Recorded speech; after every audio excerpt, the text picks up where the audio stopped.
yang mempertanyakan kenapa kok kiblat kaum muslimin pindah. Tadinya benar-benar sama dengan Yahudi ke Baitul Maqdis, ternyata setelah itu disuruh pindah berkiblat ke Ka'bah Al-Musyawarafah, kiblat Nabiullah Ibrahim alaihissalam. Maka kalaupun sekarang ada namanya masjid kiblatain, karena itu tempat terjadinya peralihan kiblat, bukan berarti di masjid itu kita boleh menghadap kedua kiblat. Kalau sekarang ada orang yang sholat menghadap Baitul Maqdis, dia nggak sah sholatnya, haram. Nah, bahkan kalau dia menganggap itu halal, bisa jadi murtad karena menghalalkan yang diharamkan oleh Allah Subhanahu Wa Taala. Nah, ini hukum yang sudah terhapus, hukumnya mansuh, tidak boleh lagi diberlakukan karena hukumnya sudah dicabut dan diganti dengan yang baru. Nah, ini ayat ini juga menjelaskan tentang kewajiban yang diwajibkan oleh Allah Subhanahu Wa Taala kepada orang-orang Yahudi. Orang Yahudi ini kan syariatnya syariat yang Allah turunkan kepada Nabi Musa alaihissalam. Kemudian datang syariat Nabiullah Isa alaihissalam. Dua syariat ini Allah turunkan kepada dua nabi Bani Israel. Ini yang kemarin kita baca di sini, bahwa kitab Taurat dan kitab Injil pun Allah katakan sebagai hudan, sebagai buku petunjuk. Tapi redaksi Al-Quran membedakan antara buku petunjuk Injil dan Taurat dengan buku petunjuk Al-Quran. Ketika Al-Quran berbicara tentang petunjuk Al-Quran, Allah nyatakan hudan linnas, sebagai petunjuk bagi seluruh umat manusia. Tapi kitab Taurat, kitab Injil, Allah katakan hudan li Bani Israel, hanya buku petunjuk bagi Bani Israel. Setelah nabinya nggak ada, setelah syariat yang diganti dengan syariat Rasulullah, udah nggak boleh lagi dipraktekin, udah nggak boleh lagi diamalin. Nggak ada perintah Allah. Qul ya ahlal kitab ta'alu ila kalimatin sawa bainana wa bainakum. Kalimat sawanya yang disisain apa? Kalimat sawa tauhid, sama-sama menyembah Allah. Adapun syariatnya tinggalin karena udah terhapus, udah diganti dengan syariat yang baru. Yang walaupun dalam syariat yang baru kadang masih menyisakan sebagian dari syariat yang terdahulu, tapi tinggal sedikit. Syariat khitan ada pada syariat Nabi Musa, ada pada syariat Nabi Isa alaihissalam. Syariat pernikahan ada sholat, ada wudhu, ada puasa, walaupun ada sedikit perbedaan dalam prakteknya, tapi syariat itu tetap ada pada syariat Rasulullah SAW. Jadi di sini yang Al-Quran tegaskan, minad dalail ad-dalah ala nubuwwati Muhammadin sallallahu alaihi wasallam. Di dalam kitab Taurat, di dalam kitab Injil itu terdapat dalil-dalil yang menunjukkan kenabian Rasulullah sallallahu alaihi wasallam. Justru dalam kitab Taurat, dalam kitab Injil ada tanda-tanda kenabian Rasulullah. Sehingga tidak sedikit orang-orang Nasrani atau orang-orang Yahudi itu yang masuk Islam atas petunjuk kitab suci mereka sendiri. Kenapa kok mereka jadi beriman kepada Rasulullah? Karena dalam kitab suci mereka dapati tanda-tanda yang ada pada Rasulullah. Sayyidina Salman Al-Farisi yang kemarin kita ceritakan, mencari Nabi akhir zaman, membawa petunjuk dari pendeta yang ketika sakaratul maut membocorkan rahasia kepada beliau. Kalau mau menantikan Nabi akhir zaman, itu munculnya di Mekah. Tandanya kalau dikasih hadiah dia terima, kalau dikasih sedekah dia kagak terima. Dan itu petunjuk yang luar biasa, bisa membedakan antara mana yang Nabi, mana yang bukan Nabi. Dan dengan petunjuk itulah kemudian akhirnya dia masuk Islam. Bilal bin Rabah begitu juga. Bilal ini dari Habasyah ini negerinya Nasrani. Ayahnya berpesan, Bilal, kalau ada yang ingin menjualmu sebagai budak, syaratnya kamu dijual untuk dibawa ke kota Mekah. Apa pada jual, asalkan dijualnya kepada orang Mekah. Kenapa? Karena aku mendengar bahwa Nabi akhir zaman akan muncul di kota Mekah. Makanya Bilal mau diapain aja ketika dia masuk Islam, disiksa diapain aja nggak bergedih dia. Kenapa? Lawan petunjuknya dari petunjuk kitab sucinya. Sayyidina Salman Al-Farisi radhiyallahu anhu juga begitu. Walaupun diintimidasi, walaupun ditakut-takutin, tapi karena dia yakin ini adalah apa yang dipesankan oleh kitab suci umat terdahulu, maka beliau tetap berpegang teguh dengan keyakinannya. Jadi memang yang masuk Islam di zaman Nabi SAW itu ya imma dapat petunjuk dari kitab suci umat terdahulu, ya imma melihat langsung akhlak baginda Nabi, atau diperlihatkan mukjizat daripada Rasulullah SAW. Qala wa minal ahkami allati lam tunsakh bil Qur'an, dan juga ya, di dalam kitab-kitab suci mereka terdapat hukum-hukum yang belum dihapus oleh Al-Quran, termasuk yang kemarin hukum rajam. Hukum rajam yang ada di dalam kitab Taurat itu tetap ada dalam Al-Quran, sebelum kemudian yang ada di Al-Quran dihapus bacaannya, tapi tetap dipraktekkan penggunaannya. Jadi yang kita katakan tadi dihapus kalau tidak ada penggantinya. Misalkan kalau tadi ada syariat menghadap Baitul Maqdis, diganti dan ada gantinya, yaitu menghadap Ka'bah, maka nggak boleh kita gunakan yang sudah terhapus meninggalkan yang menghapus. Yang menghapus menghadap Ka'bah kita tinggalin, yang dihapus menghadap Baitul Maqdis kemudian kita kerjain, tidak sah.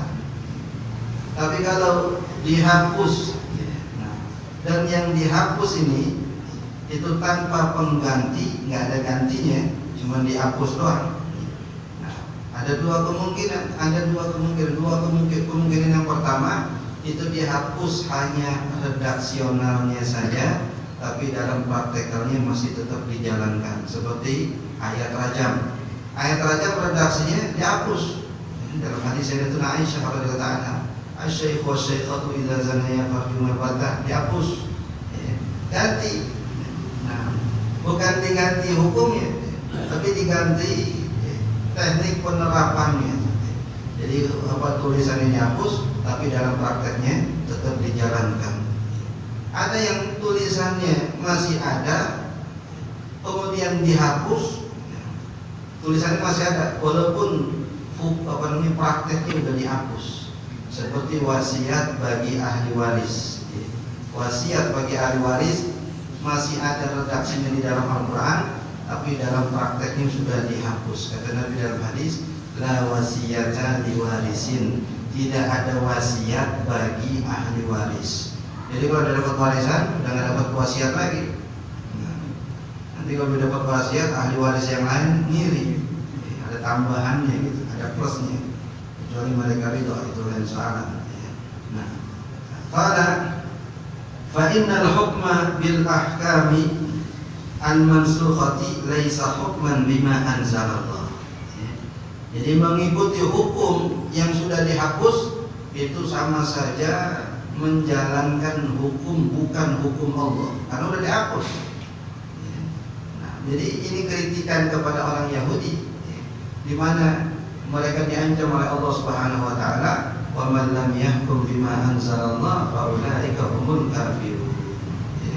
Jadi sesiapa yang tidak berhukum dengan hukum Allah, maka sungguh mereka itu adalah orang-orang yang kafir. Jadi ini yang membedakan status orang yang tidak berhukum dengan hukum Allah, kapan menjadi kafir, kapan menjadi zalim, dan kapan menjadi fasik. Ada 3 kriteria. Wa man lam yahkum bima anzalallah fa ulaika humul kafirun, wa man lam yahkum bima anzalallah fa ulaika humul fasikun, dengan zalimun. Tidak ada munafikun. Nah, munafik dia karena hukum ini zahir, pasti dia akan ikuti hukum yang zahir. Munafik namanya. Qala laisa hukman bima anzalallahu fihi bal huwa ta'dilun lahu. Justru itu adalah ta'dil. Ta'dil ini mogok, artinya sama saja dengan memobokkan bahasa kita. Jadi sama saja dengan mematikan hukum Allah. Ini udah ada gantinya, tapi yang gantinya nggak dipraktekin. Justru yang dipraktekin yang udah dihapus, itu sama saja membatalkan hukum yang sudah Allah Subhanahu wa taala tetapkan. Ta'dilun lahu idh huwa syahidun binasliha. Karena Allah Subhanahu wa taala yang sudah memastikan untuk dihapusnya.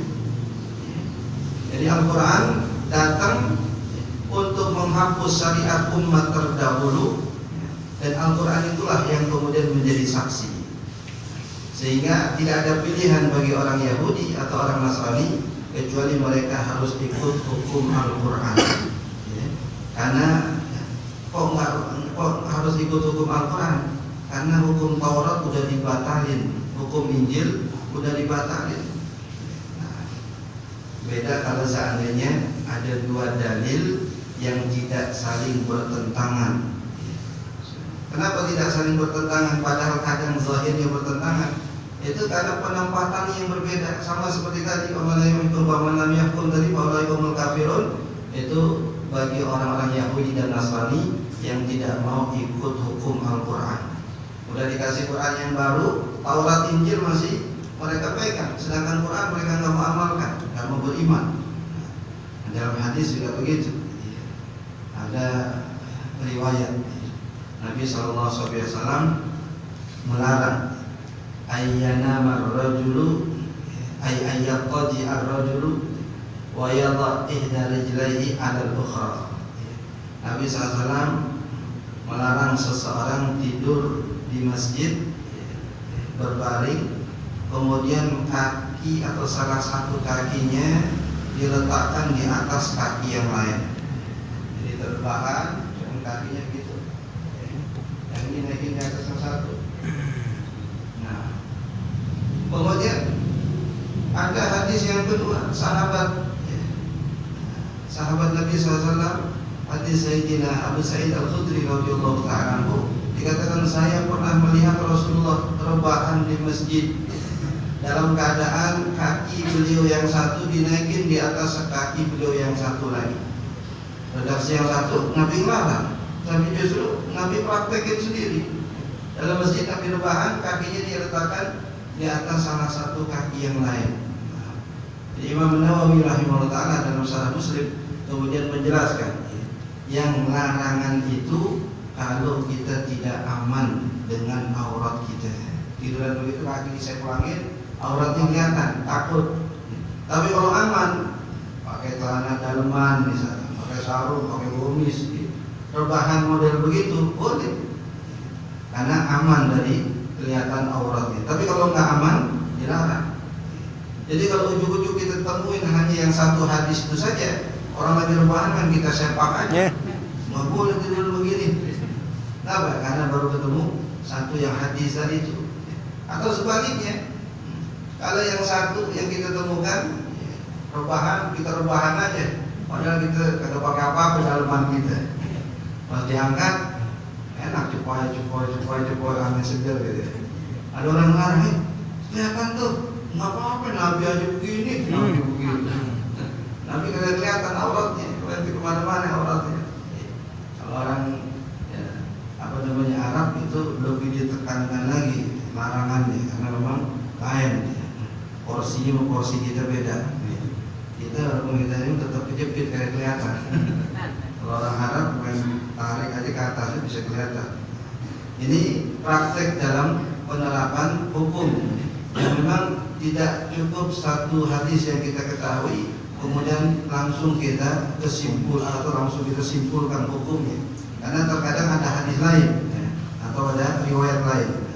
Nah, kalau ini Al-Quran datang sudah membawa ketentuan, udah tinggalin Taurat, tinggalin Injil. Di samping karena tidak ada jaminan bahwa kedua kitab suci itu belum dirubah-rubah, nih udah ada yang baru. Yang baru ini otentik, yang baru ini orisinil, yang baru ini ada jaminan bahwa tidak akan ada perubahan. Inna nahnu nazzalna dzikra wa inna lahu lahafizun. Kami jaga, kami pelihara. Sedangkan Taurat Injil ini tidak terjaga, tidak terpelihara. mereka yang dikhitab oleh Allah Subhanahu wa taala dengan ayat ini. Qala li'anna syahadatahu bi sihhati ma yansahuha min asy-syari'ati syahadatun bi nasriha. Karena persaksian Al-Qur'an dengan kebenaran apa yang telah dihapus dari syariat terdahulu itu adalah persaksian dengan penghapusannya. Ini Al-Quran turun ayat. Ayat ini menyatakan bahwa kitab suci umat terdahulu sudah dihapus. Nah, persaksian Al-Quran itu sama saja sebagai penetapan bahwa hukum yang terdahulu sudah tidak berlaku lagi, sudah nggak laku lagi, harus ditinggalkan. Qala wa qara'a Hamzah waliyahkum bikasril lam. Adapun Sayyidina Hamzah Al-Kisai ini seorang ahli qiraat. Ini teknik bacaan. Kalau yang jumhur mayoritas ulama membacanya waliyahkum ya, dengan fi'il amar sehingga mimnya jadi majzum waliyahkum, dan hendaklah mereka berhukum. Tapi ada qiraat Imam Hamzah yang membaca dengan kasrah waliyahkuma. Kalau tadi mimnya sukun, karena kalau ini dibaca lamnya kasrah jadi dhammah, jadi fathah. Waliyahkuma dikasri alam, lamnya dikasrahkan. Wa nasbil fi'li, fi'ilnya jadi mansub. Waliyahkuma. Kalau dikasrahin kalau disukunin lamnya wal yahkum, mimnya juga sukun. Tapi kalau dikasrahin lamnya waliyahkuma. Bi an mudmaratan, an yang tersembunyi. Jadi asalnya walian yahkuma. Karena kepanjangan jadi langsung waliyahkuma. Asalnya walian yahkuma. Nah, annya itu dihapus atau disembunyikan. Di mana letak an mudmarah tadi? Ba'dalam, setelah huruf lam. Walian. Wa huwa muta'alliqun bi muqaddarin. Muta'alliqnya mana? Muqaddar ay wa atainahul injila liyahkumu bihi. Jadi liyahkumu itu sebagai muta'alliq daripada waliyahkuma, agar mereka berhukum dengan Al-Quran. Wa qara al-baqun, adapun al-baqun ahli qiraat yang lain selain Sayyidina Hamzah, dari qiraat yang mutawatir ada 7, kemudian ditambah lagi 3 yang mutawatir jadi 10, kemudian tambah lagi 4 yang saz jadi 14. 14 qiraat, 4 itu saz itu yang haram dibaca di dalam sholat.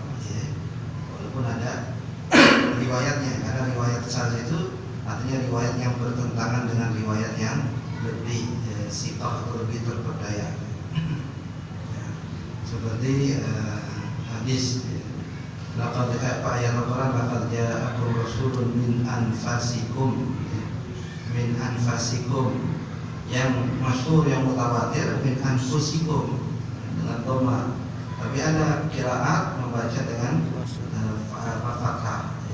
Laqad ja'akum rasulun min anfasikum.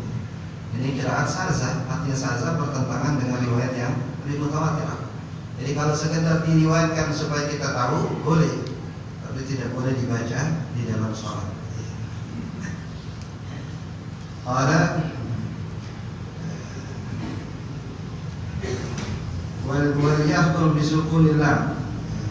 Ini adapun yang lain, ahli qiraat yang lain selain Imam Hamzah, mereka membacanya dengan wal yahkum bisukunil lam, lamnya disukunin. Wa jazmil fi'li, fi'ilnya dijazmkan majzum, artinya jadi sukun. Wal yahkum jadi sukun. Nah, bilamil amr dengan sebab lamnya lamul amr, lam perintah. Wal yahkum, dan hendaklah mereka berhukum dengan Al-Quran. Qala wa man lam yahkum bima anzalallah fa ulaika humul fasiqun. Dan barang siapa yang tidak berhukum dengan apa yang Allah Subhanahu wa taala turunkan di dalam kitab Al-Qur'an, fa ulaika humul fasiqun. Maka mereka itulah orang-orang yang fasik. Ini kriteria yang kedua. Kriteria yang pertama, tidak mau berhukum dengan Al-Quran karena tidak beriman. Itulah kriteria Yahudi Nasrani. Mereka kalau diajak berhukum kepada Quran tidak mau. Kenapa? Karena memang tidak beriman kepada Quran. Mereka yang Allah katakan faulaika humul kafirun. Ini yang kata ulama Imam As-Sarqawi rahimahullah ta'ala, juga dinukil oleh Syekh Usama Al-Azhari. Beliau menjelaskan bahwa pemahaman yang dikenal dengan takfiri, kelompok-kelompok takfiri, kelompok yang mengkafirkan orang yang berbeda pendapat dengan mereka. Ada Daesh itu singkatan dari Daulah Islamiyah. Kita sebut juga dengan ISIS. Nah, Islamic State itu. Kemudian juga ada yang disebut kelompok Taliban dan seumpamanya.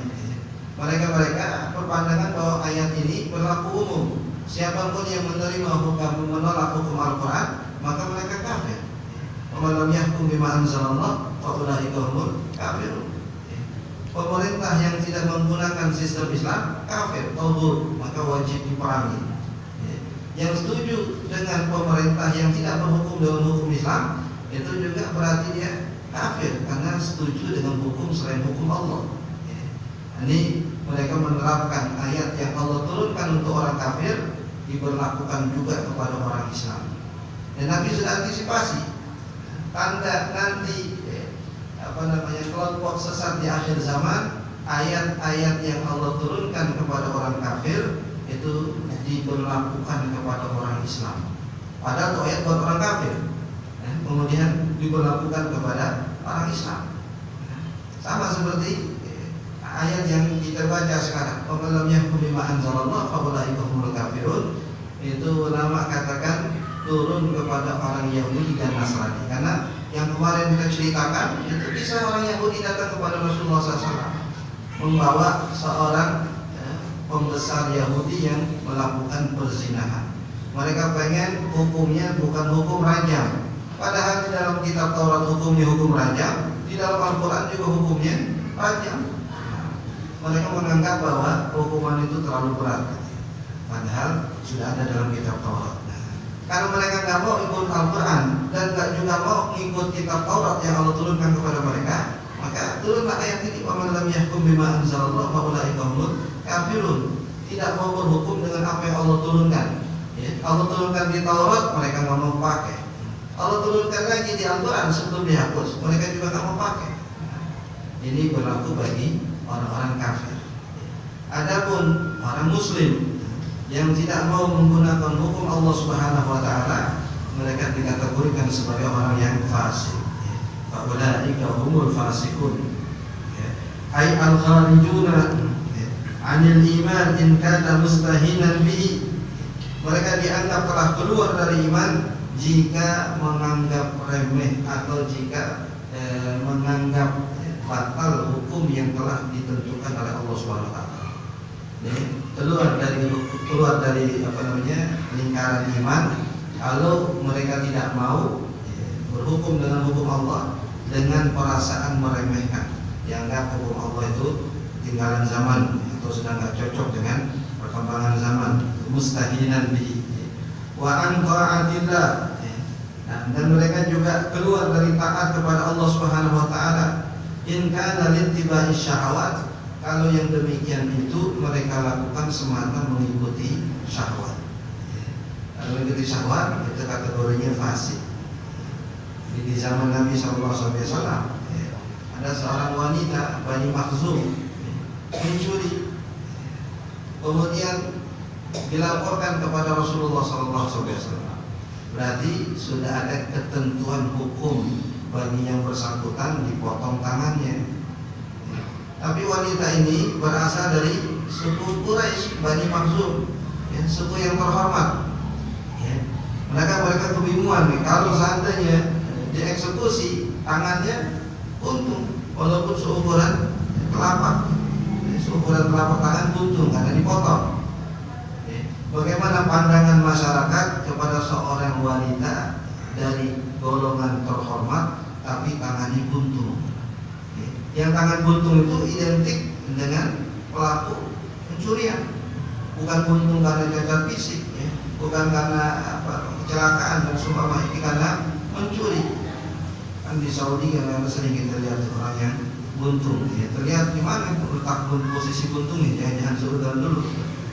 Jangan-jangan memang bawaan lahir atau mungkin kecelakaan kerja, ya. Tidak mutlak yang buntung itu karena mencuri. Jadi mereka gak ada berani ngomong kepada Rasulullah, tahu konsekuensinya, tahu resikonya, bahwasanya ini sudah berhubungan dengan hukum. Nah, Sayyidina Usamah bin Zaid radhiyallahu ta'ala anhu kemudian dihubungi oleh mereka. Dianggap Sayyidina Zaid ini orang yang dekat dengan Rasulullah. Ini dalam tanda kutip ketergelinciran kedua Sayyidina Usamah bin Zaid setelah ketergelinciran pertama membunuh orang yang sudah mengucapkan la ilaha illallah. Sudah ngomong la ilaha illallah, terbuasa di lehernya, diaduin kepada Rasulullah SAW. Itu penyesalannya luar biasa, sampai dia berangan-angan saat itu dia bukan orang Islam, supaya bisa menebus kesalahan itu dengan masuk Islam. Ini kesalahan yang kedua. Jadi ya, bahasa kita negosiator datang kepada Nabi, ya Rasulullah, ya, apa enggak ada hukum yang lain, jangan dipotong tangannya.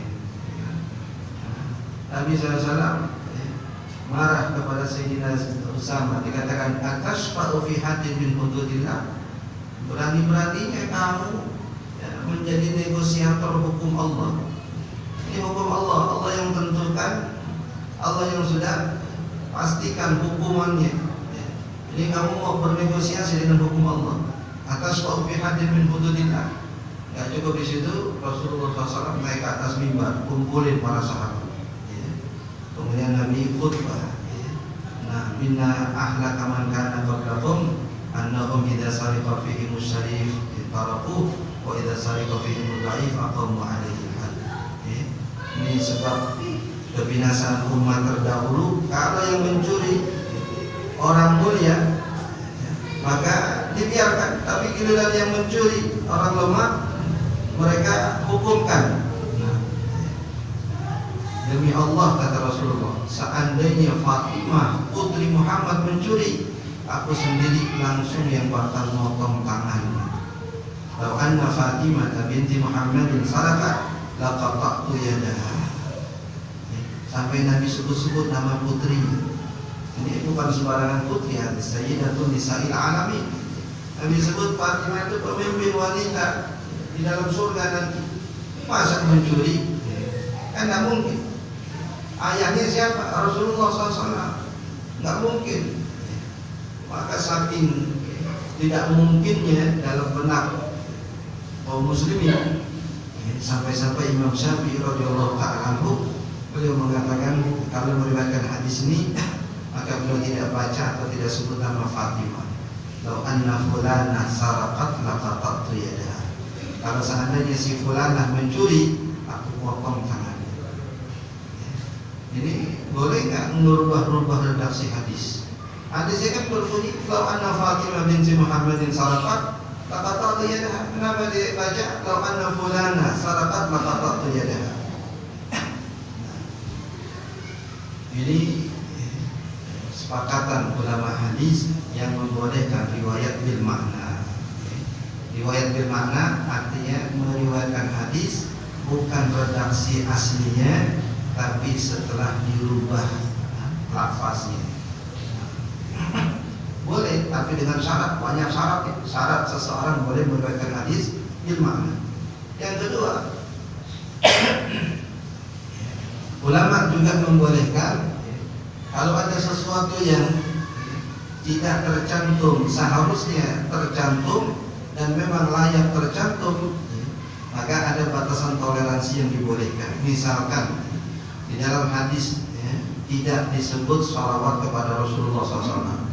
Ketika disebut nama baginda Nabi SAW, misalkan anna Rasulullah adalah Rasulullah datang. Di situ nggak disebut salawat, Ketika kita meriwayatkannya, maka kita tambahin salawat. Anna Rasulullah sallallahu alaihi wasallam kada. Itu ulama sepakat boleh. Bahkan itu min babil adab. Karena nama Rasul sallallahu alaihi wasallam itu memang ada anjuran, ada perintah Nabi untuk ketika nama beliau disebut kita berselawat kepada Rasulullah SAW.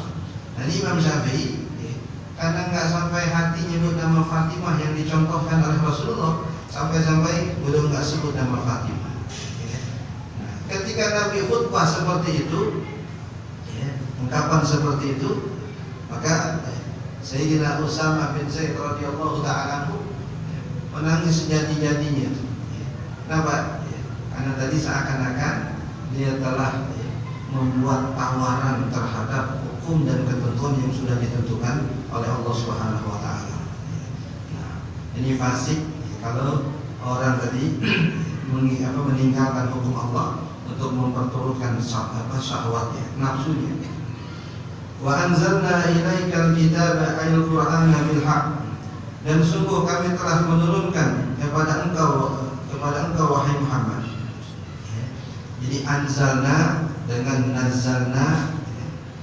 Anzalna dan kami sungguh telah turunkan ilaika kepada engkau wahai Muhammad. Kadang digunakan dengan silah mubalaghah wa nunazzilu minal Qur'an. Ada juga tadi inna nahnu nazzalna dzikra.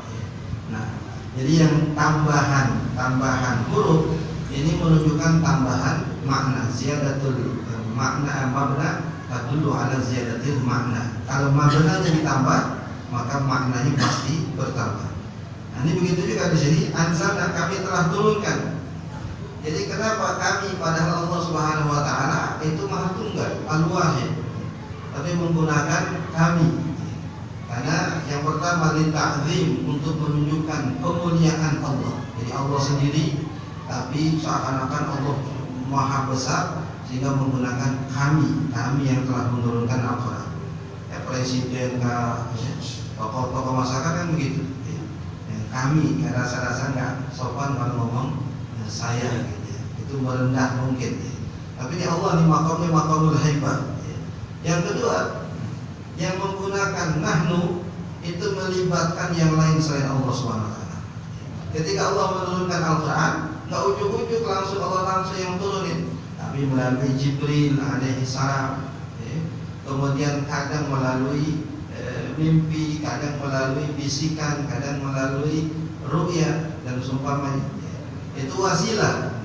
Bahkan ada semacam suratul Fatihah itu dikatakan oleh ulama Al-Quran turun 2 kali. Turun yang pertama khusus dibawa oleh malaikat yang khusus, kemudian turun kedua kali dibawa oleh Jibril alaihi salam. Jadi turunnya 2 kali. Bukan berarti Fatihahnya ada 2 dalam Al-Quran. Ini sebagai bentuk takdim kepada suratul Fatihah sampai turun 2 kali. Nah, ini penggunaan anzalna ilaika al-kitab ay al-Qur'ana bil haqq. Nanti beliau akan paparkan apa yang dimaksud dengan bil-haq. Apakah kitab suci yang lain tidak diturunkan bil-haq? Bil-haq ini mengandung banyak persepsi, banyak makna. Insyaallah pertemuan yang akan datang. Ya tawab